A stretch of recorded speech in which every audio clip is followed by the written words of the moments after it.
Day 3 good morning అండి. Day 3 వల్ల day 2లో మేమేం చూడలేకపోయినాం, ఎందుకంటే మాకు జర్నీలోనే టైం పట్టింది. 8-9 అవర్స్ జర్నీ పట్టింది అనమాట. మేము ఇప్పుడు శ్రీరంగం వచ్చినాము. సో ఇప్పుడు దర్శనానికి వెళ్తున్నాం. దర్శనానికి వెళ్ళి అక్కడ నుంచి అరుణాచలం వెళ్ళాలని అనుకుంటున్నాం. సో అట్లా ఇక్కడ మేము రూమ్ తీసుకున్నాం అనమాట శ్రీరంగంలో. ఇది యాత్రి నివాస్ అని చాలా బాగుంది, రీజనబుల్ ప్రైస్లో ఉన్నాయి అనమాట ఈ రూమ్స్ అయితే.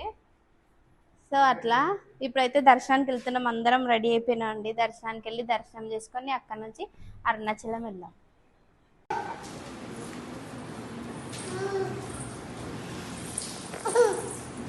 మన ఫోటో రండి.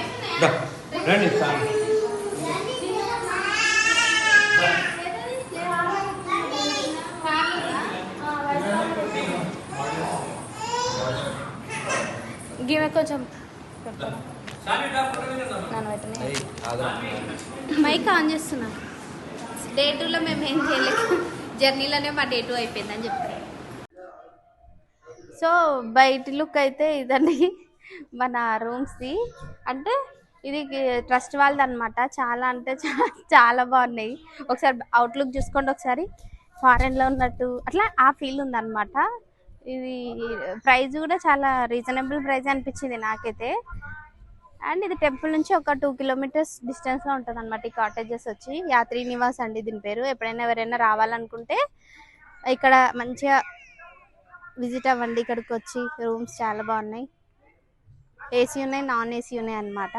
సో మా వాళ్ళందరూ రెడీ అయిపోయినారు టెంపుల్కి వెళ్ళడానికి, అందుకని చెప్పి. నీ experience ఎట్లుందరా గుడిది? Om Namo Venkatesh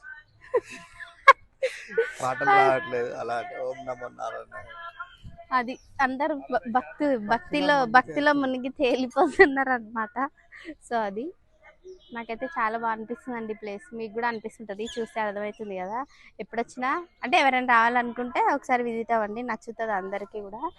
and తమిళనాడులో ఇప్పుడున్న సిచ్యువేషన్ ఎట్లుందంటే కొంచెం హ్యూమిడిటీ ఎక్కువ ఉంది. అంటే ఎండలేదు వానలేదు, బాగా ఇట్లా ఒక్కపోతుంది అనమాట. సో ఇట్లా బయటికి రాగానే మొత్తం స్వెట్టింగ్స్ అయిపోతున్నాయి మాకైతే. సో అట్లుందండి. అక్కడ చూడండి క్లింకారా అంతా కూర్చుని రెడీ అయిపోయినారు ఇంకా టెంపుల్కి వెళ్ళడానికి. సో టెంపుల్కి వెళ్ళిన తర్వాత చూద్దాం మనం. ఫోటో సెషన్ కూడా జరుగుతుంది ఇక్కడ మనకి, అదిగో. సో అది అట్లా అండి సంగతి. వెళ్దాం టెంపుల్కి వెళ్ళి మ్యాక్సిమం కవర్ చేయడానికి ట్రై చేస్తా, చూద్దాం ఛాన్స్ ఉంటే. అంటే చాలా టెంపుల్స్లో కెమెరా అలో లేదండి. మొన్న కాణిపాకంలో కూడా లోపల అలో చేయలేదు. అండ్ తిరుపతిలో ఎట్లయినా అలో చేయరు కాబట్టి సో ఇక్కడ కూడా చెయ్యరని అనుకుంటున్నా. కానీ బయట నుంచి అయినా తీయడానికి ట్రై చేస్తా. సో అట్లా. కానీ వచ్చేటప్పుడు గోపురం అయితే చాలా అంటే చాలా బాగా అనిపించింది. సో చూద్దాం, వెళ్ళిన తర్వాత మళ్ళీ కవర్ చేద్దాం. సో అది ఇంకా రూమ్ నుంచి అయితే మేము టెంపుల్కి స్టార్ట్ అయిపోయినాం అండి. ఎంత పెద్ద టెంపుల్ అంటే నాకు అక్కడికి వెళ్ళే వరకు కూడా అంత తెలీదు. ఈ టెంపుల్ వచ్చేసి వరల్డ్లోనే బిగ్గెస్ట్ గోపురం ఉన్న టెంపుల్ అండ్ బిగ్గెస్ట్ టెంపుల్ కూడా అంటండి. ఇది చాలా అంటే చాలా పెద్ద టెంపుల్. ఇది దీని స్పెషల్ ఏంటంటే ఈ టెంపుల్లోనే ఊరు ఉంటుంది అనమాట. అట్లా గోపురాలు ఉంటాయి, అది అనమాట దీని స్పెషల్ వచ్చేసి.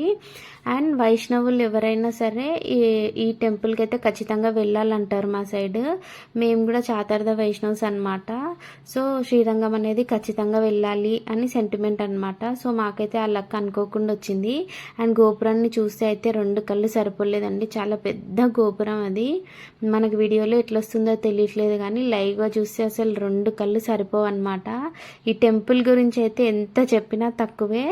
అంటే ఒక రోజు సరిపోదు మనకైతే ఈ టెంపుల్ని చూడడానికి, కానీ దీని గురించి తెలుసుకోవాలన్నా ఒక్కొక్క డిజైన్ ఒక్కొక్క యూనిక్ అండి. అసలు ఆ కాలంలో ఎట్లా కట్టినారు అన్నదే ఒక హిస్టరీ అసలు చెప్పాలంటే. అంత బ్యూటిఫుల్ టెంపుల్. నాకైతే అసలు నేను ఒక ట్రాన్స్లో ఉండిపోయినా అసలు చెప్పాలంటే. ఈ ప్రతి అణువు ఒక అద్భుతం చెప్పాలంటే. ఇంకా మీరు వెళ్ళి చూడాల్సిందేనే అర్థమవుతుంది, చూడాల్సింది కూడా చెప్తే అసలు అర్థం అవ్వదు మాటల్లో. అంత బ్యూటిఫుల్ టెంపుల్ అండి ఇది. అసలు నేను శ్రీరంగం ఈ టెంపుల్ అయితే నేను అసలు మర్చిపోలేను. అసలు అంత బాగుంది. అసలు వెళ్తే కూడా ఒకలాంటి హ్యాపీనెస్ అండి లోపలికి ఎంటర్ అవ్వగానే. అంటే ప్రతి మన కనుచూపు మేరకి ఒక్కొక్క డిజైన్, అసలు యూనిక్ డిజైన్ మోడల్స్, ప్రతి పిల్లర్ మీద ఒక డిజైన్ అనేది వాళ్ళు క్రియేట్ చేసినారనమాట. అండ్ ఎంట్రన్స్లోనే మంచి పాజిటివ్ అండి చెప్పాలంటే. అండ్ రైట్ సైడ్ ఇక్కడ వచ్చేసి టెంపుల్ అనమాట, గరుడ దేవుడిది. సో అట్లా టెంపుల్ లోపలికి వెళ్తుంటే అప్పుడు నాకు తెలియలేదండి ఇక్కడ గరుడ స్వామి టెంపుల్ ఇక్కడ ఉందని. సో ఎగ్జిట్ అయ్యేటప్పటికి మనకి ఎదురవుతుంది అనమాట టెంపుల్. చాలా పెద్ద గరుడ స్వామి విగ్రహం ఉంటుంది అక్కడ. సో అట్లా చెప్తున్నాను కదండి, అసలు టెంపుల్ గురించి ఎంత చెప్పినా తక్కువే. కళ్ళు అసలు తిప్పుకోలేము, అంత బ్యూటిఫుల్ టెంపుల్ అనమాట. మాటలు అయితే రావసలు. మనం లోపలికి వెళ్తుంటే కళ్ళు కూడా ఆర్పడం, ఆ కన్నురెప్ప పాటలు ఏదన్నా మిస్ అవుతామేమో అన్న ఫీలింగ్ వచ్చేస్తుంది. సో అట్లా అనమాట. అండ్ ఇక్కడ నుంచి దాటగానే ఈ టెంపుల్, ఈ గోపురంలో నుంచి మనము దర్శనానికి అయితే వెళ్ళాలన్నమాట. సో ఇక్కడ ఎవరైనా దండం పెట్టుకొని, ఇక్కడ సాష్టాంగా చూడండి, ఇక్కడ బొమ్మలు కూడా ఉంటాయి, ఇట్లా దండం పెట్టేసుకొని ఇంకా దర్శనానికి వెళ్ళిపోవాలన్నమాట లోపలికి. మేమైతే శ్రీరంగంలో ఇంత క్రౌడ్ ఉంటుందని ఎక్స్పెక్ట్ చేయలేదు. నార్మల్ టెంపుల్స్ గురించి ఐడియా ఉంది కానీ ఇక్కడ కూడా చాలా క్రౌడ్ ఉండే. అండ్ అప్పుడు స్వామి వారికి అభిషేకము ఏదో పూజలు జరుగుతున్నాయని 1 hour ఆపేసినారు. మనకు లైన్ స్పెషల్ దర్శనం తీసుకున్నా సరే, ఇంకా అయినా సరే వెయిట్ చేస్తాం కదా అంత దూరం వెళ్ళినప్పుడు. కానీ పిల్లలు అస్సలు విసిగించలేదండి. దర్శనానికి అంత 1 hour మమ్మల్ని ఆపినా కూడా పిల్లలు ఏమాత్రం విసిగించలేదు. మంచి వాళ్ళు కూడా మాతో పాటే ఓపిక్గా ఎంజాయ్ చేసినారు. ఇంకా ఫైనల్గా దర్శనం అయితే అయిపోయింది. దర్శనం చేసుకుని బయట సైడ్ వస్తే స్వామివారు ఇక్కడ కూడా ఉంటారనమాట. ఇట్లా దర్శనం చేసుకోవచ్చు. చేసుకున్నాక నెక్స్ట్ ఎగ్జిట్ అవుతుంటే అక్కడ చిన్న చిన్న టెంపుల్స్ కూడా ఉంటాయి అన్నమాట.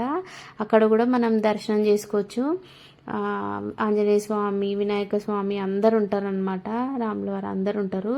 అక్కడనే మనము వాళ్ళని కూడా దర్శించుకొని మెల్లిగా అవుట్ సైడ్ వెళ్తూ ఉండాలి. వెళ్తూ ఉంటే అయితే టెంపుల్స్ చెప్తున్నాను కదా, చాలా టెంపుల్స్ మనకి కనిపిస్తాయండి. ఓపిక ఉండాలి కానీ ఒక రోజంతా సరిపోదు మనకి. సో అట్లా. అండ్ ఇక్కడ ఇట్లా బావి కూడా ఉందండి పాతది. ఇందులో కాయిన్స్ వేస్తారు, వాటర్ అయితే ఏం లేవు. ఇందులో కాయిన్స్ వేస్తూ ఉంటారు దండం పెట్టుకొని. అండ్ దీని తర్వాత ఏంటంటే ప్రసాదం కౌంటర్ ఉంటుందండి ఒక దగ్గర, వెనకాల బ్యాక్ సైడ్ ఎగ్జిట్ అవ్వగానే. అండ్ అక్కడ ఒక స్పెషల్ ఉంది, చూపిస్తాను మీకు. ఈ బిందె వచ్చేసి అప్పటి కాలంలో ఏమో అక్కడ అట్లా పెట్టినారు, అంటే అదేం యూజ్ చేయట్లేరు. సో ఇక్కడ దర్శనం అయిపోగానే ఇట్లా అక్కడ మజ్జిగ ఇవ్వటం అంతా జరిగిన తర్వాత అక్కడ తీసుకొని, నేను చెప్పినాను కదా ఒక స్పెషల్ ఉంటుందని, అక్కడ నుంచి మజ్జిగ అది తీసుకొని మళ్ళీ ఇక్కడ వేరే డోర్ నుంచి ఎంటర్ అవ్వగానే అక్కడ బంగారు బల్లి ఉంటుందండి, 2 బల్లీలు ఉంటాయి. అండ్ అక్కడ వీళ్ళందరూ దండం కూడా పెట్టుకుంటున్నారు ప్రసాదం కౌంటర్ దగ్గర. అదిగోండి చూడండి, నేను కంచిలో ఉంటుందని విన్నా, అండ్ ఇక్కడ కూడా ఉంది. ఖచ్చితంగా దండం పెట్టుకోవాలంటే ఇక్కడ అందరూ దండం పెట్టుకొని మళ్ళీ మన రైట్ సైడ్ వెళ్తే అక్కడ ఇంకా టెంపుల్స్ అద్భుతాలు స్టార్ట్ అండి. చూడండి,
చూసినారు కదండి. ఇవే కాదు, ఇంకా మనకు ఓపిక ఉండాలి కానీ ఇంకా చాలా ఉన్నాయి చూసేటివి. అండ్ కొన్ని ఏరియాస్లో అయితే కెమెరా అయితే అలో లేదనమాట. అక్కడ స్వామివారిది టెంపుల్స్ ఉన్నాయి, అంటే మ్యూజియం కూడా ఉంది. శ్రీ రామానుజాచార్యుల వారి మ్యూజియం ఉంది, ఆ స్వామివారి టెంపుల్ కూడా ఉందన్నమాట. ఇంకా అవి కూడా కానీ అందులో అయితే కెమెరా అలో లేదు. అక్కడ కూడా దర్శించుకొని రావచ్చు. ఇంకొస్తున్న టైంలో అక్కడ ప్రసాదాలు పెడుతున్నారు. ఇంకా మేమైతే ప్రసాదాలు తీసుకొని వెళ్ళిపోదాం అనుకున్నాం.